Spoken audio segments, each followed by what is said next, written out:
નમસ્કાર મિત્રો, ગુજરાત પોઈન્ટમાં તમારું સ્વાગત છે. મિત્રો, અત્યારે આખી દુનિયામાં એક જ ચર્ચા છે કે ઈરાન અને અમેરિકા વચ્ચે યુદ્ધ જેવી સ્થિતિ છે, છતાં પણ સોના અને ચાંદીના ભાવ કેમ ઘટી રહ્યા છે? સામાન્ય રીતે તો નિયમ એવો છે કે જ્યારે દુનિયામાં અશાંતિ વધે ત્યારે સોનું વધે, પણ આ વખતે ગણિત આખું ઊંધું પડ્યું છે. રોકાણકારો મૂંઝવણમાં છે કે સોનું 85,000 થશે કે પાછું 1.5 લાખે પહોંચશે. ચાંદી 1 લાખે આવશે કે 4 લાખે જશે? આજે આપણે આ વિડીયોમાં એવા 7 કારણોની વિગતવાર ચર્ચા કરીશું જેણે માર્કેટના સમીકરણો બદલી નાખ્યા છે. વિડીયો અંત સુધી જોજો, કારણ કે છેલ્લે આપણે એ પણ વાત કરીશું કે અત્યારે સોનું ખરીદવું જોઈએ કે હજુ રાહ જોવી જોઈએ. નંબર 1. અમેરિકી ડોલરનું તોફાન. સૌથી પહેલું અને મોટું કારણ છે અમેરિકી ડોલરની મજબૂતી. તમને પ્રશ્ન થશે કે યુદ્ધમાં તો ડોલર તૂટવો જોઈએ ને? પણ ના, અત્યારે વૈશ્વિક અર્થતંત્રમાં એટલી અનિશ્ચિતતા છે કે રોકાણકારોને સોના કરતાં પણ અમેરિકી ડોલરમાં પૈસા રોકવા વધુ સુરક્ષિત લાગે છે. જ્યારે ડોલર ઇન્ડેક્સ વધે છે ત્યારે આંતરરાષ્ટ્રીય બજારમાં સોનું નબળું પડે છે.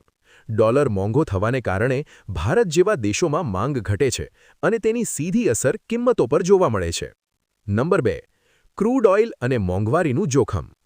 ઈરાન અને પશ્ચિમ એશિયામાં તણાવને કારણે ક્રૂડ ઓઇલના સપ્લાયમાં મોટો અવરોધ આવ્યો છે. તેલના ભાવ વધવાથી દુનિયામાં મોંઘવારી વધવાનો ખતરો વધી ગયો છે. હવે નિયમ એવો છે કે જો મોંઘવારી વધે તો અમેરિકાની સેન્ટ્રલ બેંક એટલે કે ફેડ રિઝર્વ વ્યાજદરોમાં ઘટાડો નહીં કરે. જો વ્યાજદરો ઊંચા રહે તો સોનાના ભાવ ક્યારેય વધતા નથી, કારણ કે લોકો વ્યાજ આપતી જગ્યાએ રોકાણ કરવાનું પસંદ કરે છે. નંબર 3. બોન્ડ યીલ્ડમાં ઉછાળો.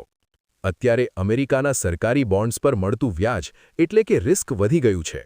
રોકાણકારોને જ્યારે સરકારી ગેરંટી સાથે સારું વ્યાજ મળતું હોય ત્યારે તેઓ સોના જેવા જોખમી અને વ્યાજ વગરના સાધનમાં પૈસા રોકવાનું ટાળે છે. આ બોન્ડ યીલ્ડની તેજી સોના માટે ઝેર સમાન સાબિત થઈ રહી છે. નંબર 4. ચાંદીની ઔદ્યોગિક માંગમાં ઘટાડો. ઘણા લોકોને લાગે છે કે ચાંદી ફક્ત ઘરેણાં માટે છે, પણ સત્ય એ છે કે ચાંદીની 60% માંગ ઉદ્યોગોમાંથી આવે છે. સોલર પેનલ, ઇલેક્ટ્રોનિક્સ અને ઇલેક્ટ્રિક ગાડીઓમાં ચાંદી વપરાય છે. યુદ્ધને કારણે જ્યારે દુનિયામાં વ્યાપાર ધંધા ધીમા પડે અને ફેક્ટરીઓનું કામ ઘટે ત્યારે ચાંદીની માંગમાં સીધો ઘટાડો આવે છે. આ જ કારણ છે કે સોના કરતાં ચાંદીમાં 22%થી 35% જેટલો મોટો ઘટાડો જોવા મળ્યો છે.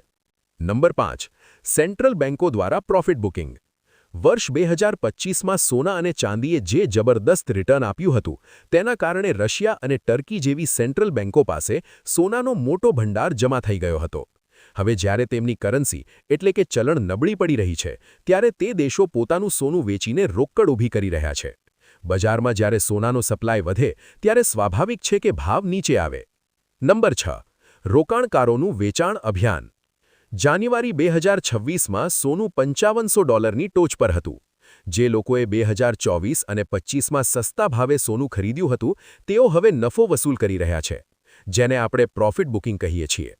મોટા રોકાણકારો જ્યારે માર્કેટમાંથી બહાર નીકળે ત્યારે નાના રોકાણકારોમાં ગભરાટ ફેલાય છે અને તેના લીધે કિંમતો વધુ નીચે જાય છે. નંબર 7. ઇતિહાસનું પુનરાવર્તન.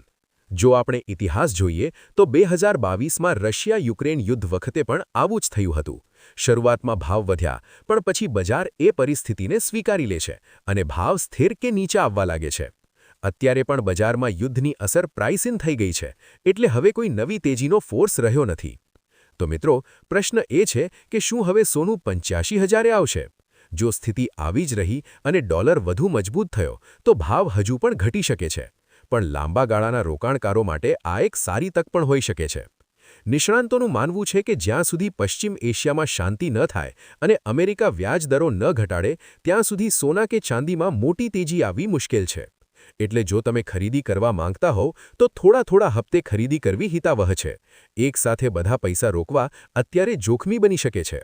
તમને શું લાગે છે? સોનાના ભાવ ક્યાં જઈને અટકશે? કમેન્ટમાં તમારો અભિપ્રાય જરૂર આપજો. જો તમને આ માહિતી ગમી હોય તો ગુજરાત પોઈન્ટને સબસ્ક્રાઇબ કરજો અને તમારા મિત્રો સાથે આ વિડીયો શેર કરજો. ખૂબ ખૂબ આભાર. જય જવાન, જય કિસાન. જો વિડીયો ગમ્યો હોય તો લાઇક અને શેર કરો. સાથે ગુજરાત પોઈન્ટને સબસ્ક્રાઇબ કરવાનું ભૂલશો નહીં. જો વિડીયો ગમ્યો હોય તો લાઇક અને શેર કરો. સાથે ગુજરાત પોઈન્ટને સબસ્ક્રાઇબ કરવાનું ભૂલશો નહીં.